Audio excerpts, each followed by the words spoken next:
Mis juhtub, kui testamente on mitu ja need on omavahel vastuolus?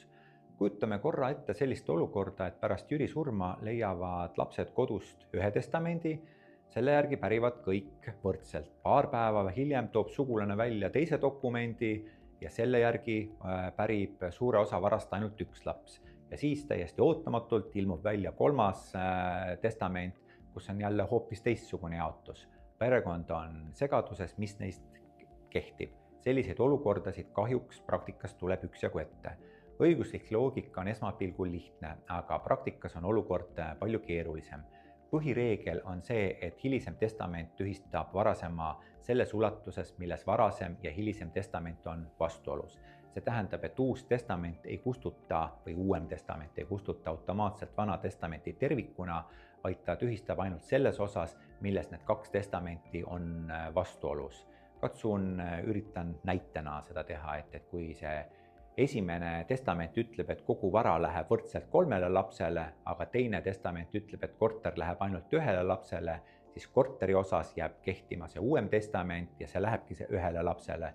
Ülejäänud vara osas jääb aga kehtima varasem testament. Kuid paraku võivad ka siin tekkida veel probleemid. Praktikas tuleb analüüsida, kas uus testament käsitleb kogu vara või ainult osa varast, kas varasemad korraldused on täielikult või ainult osaliselt tühistatud, kas mõni testament võib olla üldse tühine, näiteks vormipuuduste tõttu. Lisaks tuleb hinnata iga testamendi kehtivust eraldi. Kui näiteks viimane testament ei vasta seadusest tulenevatele nõuetele, võib see olla tühine ja siis võib mängu tagasi tulla see varasem testament. Veel üks praktiline nüanss.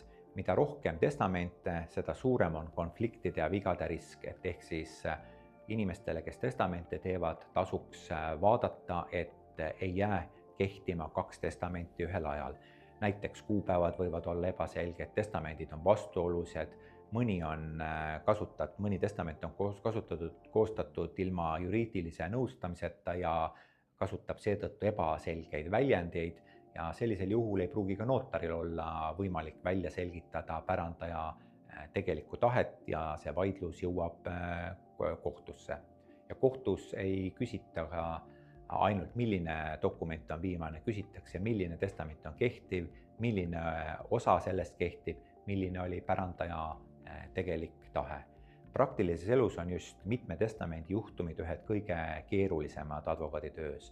Need ei ole kunagi lihtsad jagamised, need on detailirohked vaidlused, kust loeb iga sõna, kuupäev ja iga tõend.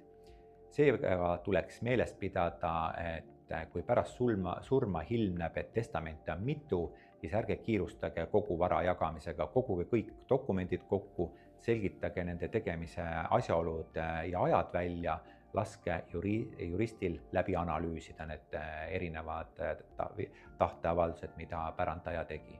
Kui on vähimgi kahtlus vastuolude või kehtivuse osas, tuleb arvestada, et selline vaidlus võib suure tõenäosusega lõppeda kohtuvaidlusega.